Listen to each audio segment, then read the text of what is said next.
পিঠ দেখানোর সময় শেষ হয়ে গিয়েছে, এখন আমাদের বুক দেখানোর সময় এসছে। আপনারা চিকেন নেকের কথা ভুলে যাবেন না। আমাদের যে উত্তর এবং যে পূর্বাঞ্চল, এই পুরো এলাকাটাই আমরা দেখছি যে এখন সংকটকালীন সময়ের মধ্যে রয়েছে। এই সংকটটি থেকে উত্তরণের জন্য আমাদের জয়েন্ট কোলাবোরেটিভ ভেঞ্চার ছাড়া একক উদ্যোগে কখনোই সম্ভব নয়। অপরদিকে আমরা ভারতকে বলছি, আপনারা সতর্ক হন। আপনারা যদি মনে করে থাকেন যে বাংলাদেশের এই যে রাষ্ট্র সংস্কারের কাজ সেটিকে ব্যাহত করার জন্য আপনারা আমাদেরকে এভাবে মানুষকে সংকটকালীন সময়ের মধ্যে পড়বেন, আপনারা চিকেন নেকের কথা ভুলে যাবেন না।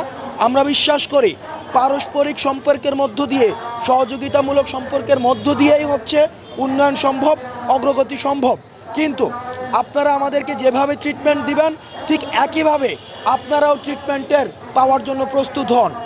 আমাদের সাবেক স্বরাষ্ট্রমন্ত্রী বলেছিলেন যে পিঠ দেখানোর সময় শেষ হয়ে গিয়েছে, এখন আমাদের বুক দেখানোর সময় এসছে।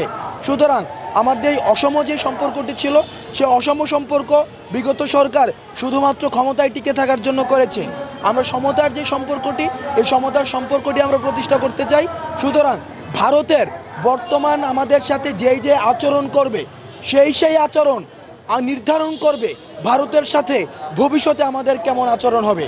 ভারতের প্রত্যেকটি আচরণ, বর্তমানের আচরণ আমাদের ভবিষ্যতের ভারত বাংলাদেশের আচরণ নির্ধারণ করবে।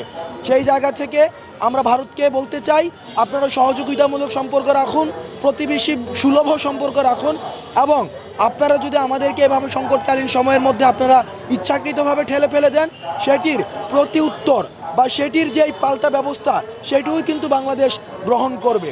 এবং আমি সর্বশেষ আহ্বান জানাবো, আমাদের জয়েন্ট কোলাবোরেটিভ ভেঞ্চারের সর্বাধিক যে গুরুত্বপূর্ণ জায়গাটি সেটি হচ্ছে রেস্কিউ কার্যক্রমটি করা। কারণ ফেনীতে যে বন্যা পরিস্থিতির সৃষ্টি হয়েছে সেটি আমাদের পূর্ব অভিজ্ঞতা নেই, আমাদের যারা তিন বাহিনীরও রয়েছে যারা, তাদেরও পূর্ব অভিজ্ঞতা নেই। সেই জায়গা থেকে আমাদের সবারই প্রয়োজন বর্তমানে রেস্কিউ কার্যক্রম করা।